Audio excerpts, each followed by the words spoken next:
Dogma, Artigos Religiosos, na Rede Santa Rita de Comunicação, apresenta o Santo do Dia. Vamos juntos recordar ou conhecer a história de vida e devoção dos santos e santas da nossa Igreja Católica. Este conteúdo é um oferecimento de Dogma Artigos Religiosos, onde você encontrará diversos produtos para devoção e fé católica.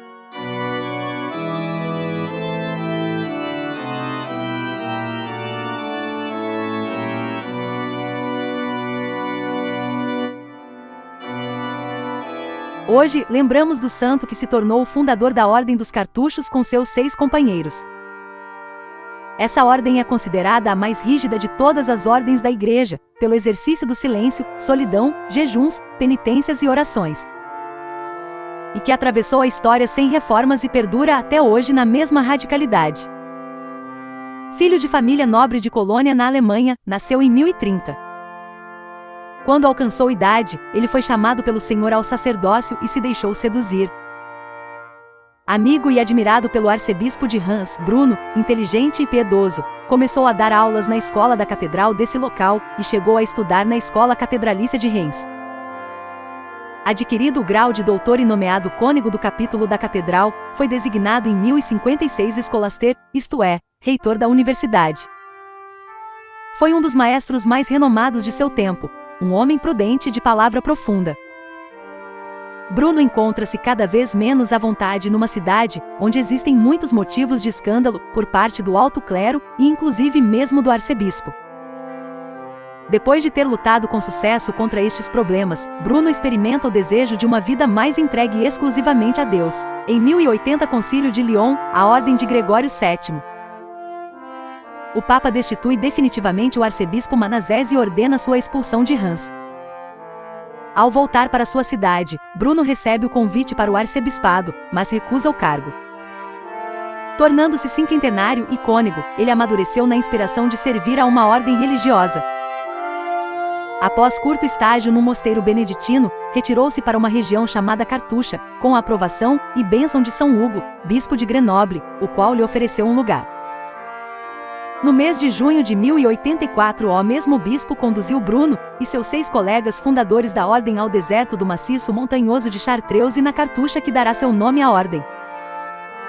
Ali constroem seu eremitério formado com algumas casinhas de madeira que se abrem a um corredor largo e comprido, que permite acesso sem sofrer muito com as mudanças de clima e tempo aos lugares de vida comunitária, a igreja, o refeitório e o capítulo. Assim, eles viveriam em quartos chamados celas isolados, mas com esse corredor que dava acesso aos ambientes comuns. São Hugo os levou para esse local por conta de um sonho que ele teve. Nesse sonho, apareciam-lhe 7 estrelas que caíam aos seus pés para, logo em seguida, levantarem-se e desaparecerem no deserto montanhoso. Após esse sonho, o bispo recebeu a visita de Bruno, que estava acompanhado por 6 companheiros monges. Ao ver os 7 homens, o bispo Hugo reconheceu imediatamente neles as 7 estrelas do sonho e concedeu-lhes as terras. Nela, São Bruno iniciou a ordem gloriosa da Cartucha com o coração abrasado de amor por Jesus e pelo reino de Deus. Com os monges companheiros observava-se absoluto silêncio, a fim do aprofundamento na oração e meditação das coisas divinas, nos ofícios litúrgicos comunitários, na obediência aos superiores, nos trabalhos agrícolas, na transcrição de manuscritos e livros piedosos. O lema da ordem é Stat crux non volvitur orbis, ou seja, a cruz permanece intacta enquanto o mundo dá sua órbita, o que nos faz perceber que tudo passa nessa vida menos a salvação de Cristo na cruz. O mundo gira, mas a cruz permanece. Quando um dos discípulos de São Bruno tornou-se Papa Urbano II em 1088, logo o chamou para assessor e conselheiro em 1090. Além disso, quis-lhe fazer arcebispo, porém o santo recusou novamente. Um ano depois, pediu com insistência ao sumo pontífice e conseguiu voltar à vida religiosa, quando, juntamente com amigos de Roma, fundou no sul da Itália o mosteiro de Santa Maria da Torre, nos bosques da Calábria. Lá veio a falecer no dia 6 de outubro de 1101, tendo suas últimas palavras uma profissão de fé eucarística. Eu creio nos santos sacramentos da Igreja Católica, em particular, creio que o pão e o vinho consagrados, na Santa Missa, são o corpo e sangue, verdadeiros, de Jesus Cristo. O corpo foi enterrado no cemitério de Nossa Senhora da Torre e foi encontrado incorrupto em 1515. Em 1514, Leão X autorizou aos cartuchos o culto do fundador. Logo em 1623, Gregório XV libera o culto a toda a Igreja. O pensamento da morte e do inferno levou-o a fugir da glória e dos homens, mas a glória e os homens o seguiu mesmo depois da morte. Os seus discípulos espalharam-se pelo mundo inteiro, apregoando a santidade do Mestre e a glória do escudo das 7 estrelas. Ásperas penitências, prolongadas vigílias, silêncio perpétuo com os homens e conversação incessante com Deus.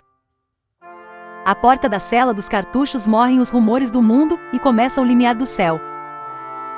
Um depoimento de um de seus irmãos da Calábria: por muitos motivos, merece Bruno ser louvado, mas sobretudo por foi um homem de caráter sempre igual e estável. De rosto sempre alegre, e a palavra modesta. Juntava a autoridade de um pai à ternura de uma mãe. Ante ninguém fez ostentação de grandeza, senão que se mostrou sempre manso como um cordeiro. Foi nesta vida o verdadeiro israelita. Tocamos aqui, ao que parece, um ponto essencial na atitude espiritual de nosso santo: alegria, ação de graças. A carta aos monges da Cartucha extravasava estes sentimentos. Alegrai-vos, pois, meus caríssimos irmãos, por vossa ditosa sorte e pela liberal mão da graça de Deus para com vocês. Alegrai-vos por ter atingido o repouso calmo e seguro do mais resguardado porto, que não se concedeu a outros muitos pese a seus desejos e esforços. O amor à solidão, consagração total a Deus dedicando-se ao único necessário, firmeza de vontade, estabilidade, e também sensatez, prudência, equilíbrio humano. Natureza inclinada à amizade e à bondade, suavidade nas relações com seus inferiores. Enfim, sólidas virtudes espirituais, todos estes rasgos se fundem num conjunto harmonioso que se manifesta pela igualdade de ânimo de São Bruno entre os seus. A raiz de tudo isso está na intimidade que teve sempre o santo com Cristo. São Bruno, rogai por nós.